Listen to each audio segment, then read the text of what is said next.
back to Yogaberry. I'm Christine Jaureguiberry. I'm a yoga teacher specializing for yoga for scoliosis.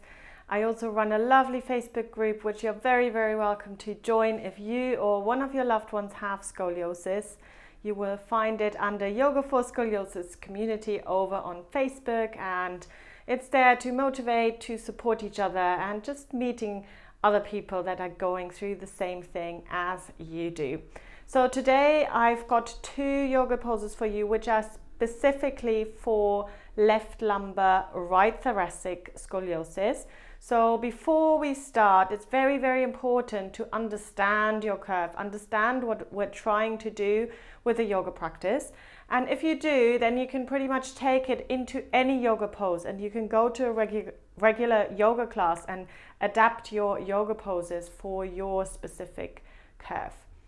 So let's talk about this. So left lumbar. So from the front, imagine my curve is going towards the left here, which means the right side of my waist is slightly shortened. It might even mean that you're slightly leaning over to the right.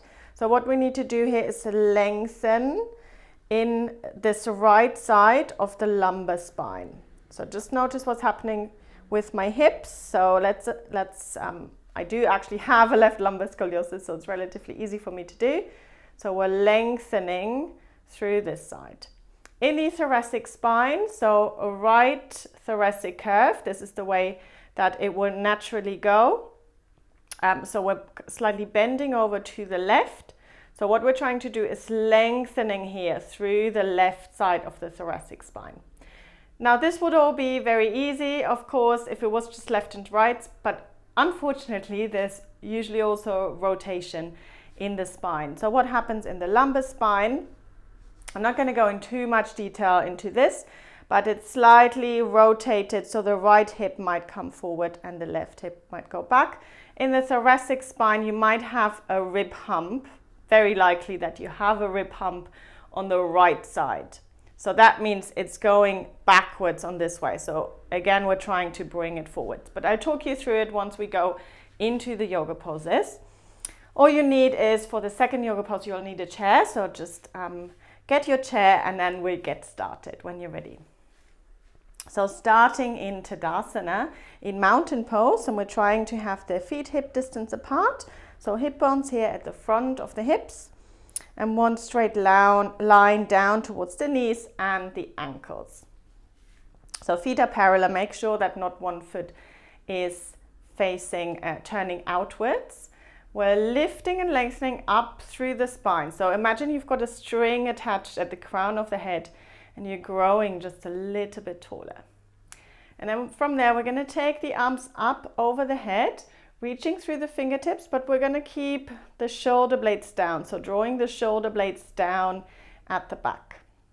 So what we're going to do is we're going to address the right thoracic curve to begin with. So right thoracic curve, obviously, naturally I would be bending over to this way. So we're going to counteract this curve, and I'm just slowly starting to bend over towards the right.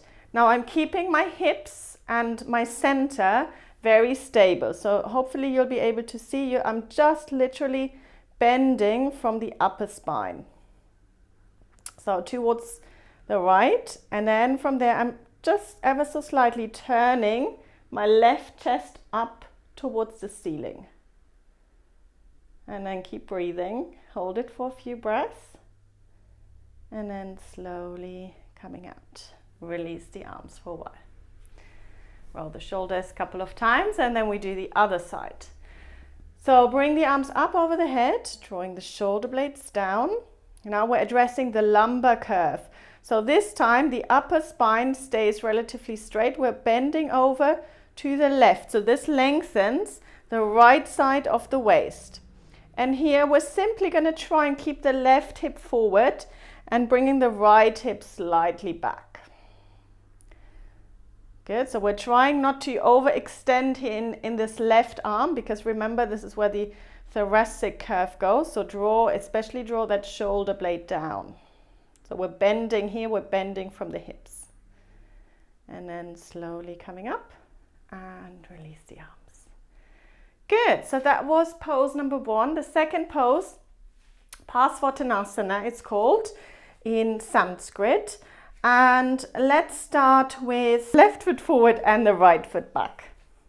So naturally, let's think about what's happening. So if I bring my right foot back, I'm already lengthening through the right side of my waist. So this is good. This is nice. That's why we're starting on this side. From there, we're going to lift the chest and then slowly folding forwards. Bring the hands down onto the chair. So now we're going to address the thoracic curve. We're going to turn the right hand out and just bring it to the side edge of the chair. So this brings the shoulder blade in slightly, so it's counteracting that rib hump. And then I'm going to bring my left hand a little bit higher up onto the back of the chair. So my chair is quite nice, so it's got different levels here. You could obviously use a block or a book or whatever you can find around the house. Bring the left hand a little bit higher, and this counteracts that rotation. So naturally your spine would rotate this way, rib hump up, but we're slightly rotating the other way, this way, keeping the right hip nicely back. So again, we'll stay here for a few breaths and really try to lengthen through the crown of the head and through the tailbone. So as if you're being pulled in opposite directions. So we're lengthening through the spine. Really lovely pose. Good. So let's change legs. I'm actually going to keep my hands as they are because that was quite a nice adjustment. I'm stepping my right foot forward, stepping my left foot back. So now, just with this leg position, I'm actually shortening the side of the waist. So it's not ideal. It's not really what we want to do. So what we need to do is now, instead of using the position of our legs, we actually need to use our muscles.